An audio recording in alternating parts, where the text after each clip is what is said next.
చూడండి, మనం రైస్ అనేది ఇలా ఉడకబెట్టి పెట్టాం కదండి. ఇది బాగా నీట్గా చల్లారిపోయేసింది. ఇప్పుడు మనం ఉల్లగడ్డ జ్యూస్ అనేది తీసి పక్కన పెట్టుకున్నాం కదా, ఇది మొత్తం ఉల్లగడ్డ జ్యూస్. అంటే ఆ ఉల్లగడ్డ జ్యూస్లో పై వాటర్ తీసేసి కొత్త అడుగున అనేది మనకి ఇలా వైట్గా ఫామ్ అవుతుందండి. ఒక క్రీమ్ లాగా ఫామ్ అవుతుంది. ఆ క్రీమ్ను మాత్రమే ఈ రైస్లోకి అనేది మనం యాడ్ చేసుకుందాము. అలాగే నేను ఇప్పుడు ఈ రైస్తో మీకు 2 ఐటమ్స్ చూపిస్తానండి. దీంట్లో కొద్దిగా పాలు కూడా మనం కొద్దిగా పచ్చి పాలు కొద్దిగా యాడ్ చేద్దామండి. ఒక 2 or 3 స్పూన్స్ అయితే చాలు, ఎక్కువైతే అవసరం లేదు. అలాగే ఇప్పుడు నేను మీకు 2 ఐటమ్స్ చేసి చూపిస్తాను. అవి ఎలా చేయాలో నేను చూపిస్తానండి. ఇది అనేది మొత్తం ఇలా మిక్సీలో వేసుకోండి. మిక్సీలో వేసుకొని మనం మెత్తని పేస్ట్ లాగా తయారు చేసుకుంటాం. అందరూ ఓన్లీ రైస్తోనే తయారు చేస్తారు కదండి. ఒక్కసారి ఇలా తయారు చేసి చూడండి. దీని రిజల్ట్ అయితే మీరు అంత చాలా చాలా బాగుంటుందండి. ఒక్కసారి రిజల్ట్స్ అయితే మీరే చూడండి.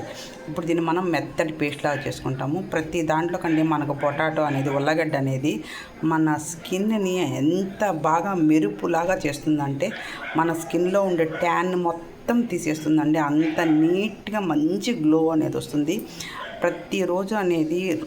ప్రతిరోజు వాడకపోయినా కానీ అండి, వారానికి మినిమం 3 సార్లు అనేది ఖచ్చితంగా వాడండి. 3 సార్లు అనేది. ఇప్పుడు మనం దీన్ని మిక్సీలో వేసుకొని చూపిస్తానండి ఎలా వస్తుందో. చూడండి, ఎంత మెత్తటి పేస్ట్ లాగా మనకి ఇలా తయారైంది కదండి. ఇప్పుడు దీన్ని మనం ఒక బాటిల్లో తీసుకునేసి స్ప్రేడ్ చేసి పెట్టుకుంటామంటే, దీన్ని ఫ్రిడ్జ్లో పెట్టుకున్నామంటే మనకి ఎన్ని రోజులైనా ఉంటుంది, ఏం చెడిపోదండి. మనం కావాలన్నప్పుడు ఒక 1/2 hour ముందు బయట తీసి పెట్టేసుకునేసి మనం వాడుకోవచ్చండి. ఇప్పుడు నేను దీన్ని బాటిల్లో పోసేస్తాను. చూడండి, దీంట్లో క్రీమ్ అయితే మనకు ఒక 2 or 3 స్పూన్సే ఉంటుంది. అంటే ఒక్కసారికి సరిపోతుందండి అది ఫేస్కి. దాంట్లో నేను ఫ్రెష్ కమలాపండు తోలు అనేది ఒక 1/2 పండు తోలు అనేది వేస్తున్నాను. అంటే కమలాపండు కానీ మనకు స్కిన్కి చాలా బాగా పనిచేస్తుంది కదండి. ఇప్పుడు కమలాపండు సీజన్ కదా, ఈ సీజన్లో ఇలా తయారు చేసుకొని చూడండి. మీకు స్కిన్ అనేది ఎంత బాగుంటుందో మీరే నాకు కామెంట్లో చెప్తారండి. ఇప్పుడు నేనైతే వాడుకునే దానికి మాత్రమే నేను కొద్దిగా కమలాపండు వేస్తున్నాను. చూడండి, ఒక మెత్తని క్రీమ్ లాగా నీట్గా క్రీమ్ ఫామ్ అవుతుందండి. దీన్ని ఒక్కసారి మీ ఫేస్కి అనేది పూసుకొని చూడండి. బాగా ఆరిన తర్వాత నీట్గా రఫ్ చేసుకుంటూ కడుక్కోండి. మీరే నాకు కామెంట్ చేసి చెప్తారండి, ఎంత బాగుందా ఆంటీ మా స్కిన్ అనేది, మంచి టిప్ చెప్పారు అని చెప్తారు. ఒక్కసారి అయితే వాడి చూడండి. నేను ఇప్పుడు మీకు ఫేస్ కూడా అప్లై చేసి చూపిస్తానండి. స్కిన్ అనేది ఇలా నీట్గా అనేది ఫస్ట్ మీరు నీట్గా మొహం కడుక్కునేసి కొద్దిగా ఫేస్కి అనేది అప్లై చేస్తూ కొద్దిగా మసాజ్ చేస్తూ ఇదనేది వేసుకోండి. క్రీమ్ ఫేస్ ప్యాక్ వేసుకున్నా కానీ అండి, ఫస్ట్ కొద్దిగా మనం రఫ్ చేసుకోవాలండి. రఫ్ చేసుకున్నామంటే మనకు బ్లాక్ స్కిన్ అనేది, ఇదంతా డెడ్ స్కిన్ అనేది కొద్దిగా మనకు బాగా కొద్దిగా మెత్తబడినట్టుగా ఒక రకంగా అవుతుంది. అది మొత్తం మనకు ఒమిట్ అయిపోతుంది. అది ఒక్కసారితో అనేది ఒక్కసారికి మనం అనేది బ్రైట్నెస్ అనేది రామండి. మనం నీట్గా డే బై డే చేసుకుంటూ వస్తే ఏదైనా మార్పు అనేది వస్తుందండి. ఆంటీ ఒక్కసారి చెప్పారు, మేము వాడాము వైట్గా రాలేదు అని మాత్రం అనుకోకండి. ఏదైనా కానీ అండి, మనం నిదానంగా చేసుకునే దాన్ని బట్టే ఏదైనా ఉంటుందండి. నీట్గా ట్రై చేయండి. ట్రై చేసి ఏదైనా కానీ అండి, ఒక నెల రోజులు ట్రై చేయండి. మినిమం ఒక 15 రోజులు ట్రై చేయండి. మీలో మార్పు రాకపోతే అప్పుడు నాకు కామెంట్ పెట్టండి.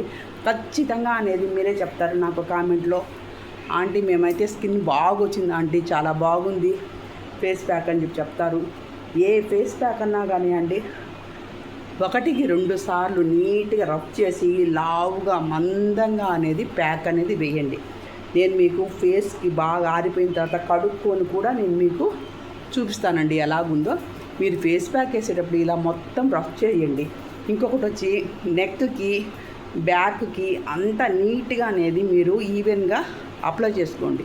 చేసుకున్న దానివల్ల మీకు నెక్ వేరేగా, ఫేస్ వేరేగా తేడాగా కనపడుకోకుండా మనం బయటికి పోయినప్పుడు అనేది, మనం చీర కట్టుకున్నప్పుడు అనేది మనకు నీట్గా ఉంటుందండి.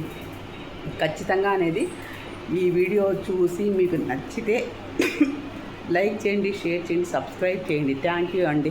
ఖచ్చితంగా అనేది మాత్రం ఈ వీడియో కాదండి, ఈ ప్యాక్ అనేది ఖచ్చితంగా అనేది వాడండి. Thank you. చూడండి, ఇందాక నా ఫేస్ ఎలా ఉంది క్రీమ్ అప్లై చేయకముందు, ఇప్పుడు ఎలా ఉంది మీరే అనేది తేడా అనేది చెప్పండి. ఇందాక నేను మీకు సోప్ వేసుకొని ఫేస్ వాష్ చేసుకొని చూపించాను. ఇప్పుడు క్రీమ్ మాత్రమే అప్లై చేసి దాన్ని చూడండి, క్రీమ్ని అప్లై చేసి ఫేస్ వాష్ చేసుకున్న తర్వాత నా ఫేస్ ఎలా ఉంది మీరే చూడండి. నెక్కి ఫేసు మొత్తం అనేది తేడా అనేది రిజల్ట్స్ అనేది మీరే చూడండి. కమలా పండు తోలు అనేదండి కొద్దిగా ఘాటుగా ఉంటుంది, కొద్దిగా చురకని మంట కూడా ఉంటుందండి. కమలా పండు తోలు అనేది కొద్దిగా తక్కువగానే వేసుకోండి ఫస్ట్ టైం వాడేవాళ్ళు. నాకంటే అలవాటు కాబట్టి నేను కొద్దిగా వేసుకున్నాను. మీరు ఒక చిన్న పీస్ మాత్రం వేసుకోండి. చాలా చాలా బాగా పనిచేస్తుందండి. ఓన్లీ రైస్ క్రీమ్ కూడా చాలా బాగా పనిచేస్తుంది. ఈసారి నేను మీకు రైస్ క్రీమ్ కూడా అప్లై చేసి చూపిస్తానండి. Thank you.